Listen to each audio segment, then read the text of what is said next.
এইগুলা চিন্তা করতে করতে ভাই আমার আর বাচ্চা করে না ভাই। মন চাই ভাই মাঝে মাঝে ভাই সুইসাইড করে ভাই। তুমি আমার সুইসাইডের কথা শুনে হাসতেছো ভাই। হাসবো না কেন? তুই সুইসাইডের কথা কেন বললি? কেন বললি তুই? সুইসাইড করা হারাম জানিস না? সুইসাইড করলে আল্লাহ নারাজ হবে। শোন, আল্লাহ পৃথিবীতে অবশ্যই তোকে একটা সুযোগ দিবে, তোকে শুধুই ধৈর্য ধরতে হবে, তাহলেই সম্ভব। দেখ, এই পৃথিবীতে কম মানুষ আছে যাদের টাকার অভাব নাই, তো তাদের মুখে একটু হাসি ফোটে না। তারা টাকা খরচ করে সিনেমা দেখে, তারা স্ট্যান্ড আপ কমেডি শোতে যায়, কিছু তাদের মুখে আর হাসি ফোটে না। আর আমারও দেখ তুই, আমি 5 টাকা খরচ করি না, মানুষ আমারে কষ্ট দেয় কিন্তু আমি তাদের কষ্ট দিই না, আমি হাসি মুখেই থাকি। আমার এটাই ভালো লাগে। পৃথিবীতে বাঁচতে চাইলে কিছু সিম্পল জিনিস তোকে মনে রাখতে হবে।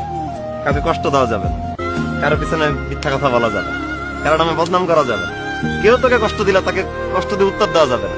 দেখবি তোর আর একটু মুহূর্ত ফ্রাস্ট্রেট লাগতেছে না, তোর সবসময় ভালো লাগতেছে, পৃথিবীটাকে তোকে সুখী মনে হবে। তুমি একটা মানুষ ভাই, তোমার কাছে আইলে ভাই আমার প্রচুর ইন্সপায়ার্ড হয়ে আমি, বুঝছো? প্রচুর হাসতে হবে, প্রচুর বাঁচতে হবে। ভাই, প্রচুর হাসতে চাই ভাই, একটু হাসি শিখাও আমার ভাই। কেন শিখাবো না? তো তুই হাস, এরকম খিসকায় হাসলে হবে না, তুই মন করলে হাস, আমার মতো হাস। হাস, ভালো লাগতেছে না? হাস। ভাই আমি তোমার একটু জড়া ধরতে চাই। আরে হাই পাগল আমার কাছে। আর কি জন্য তুই চাই রে?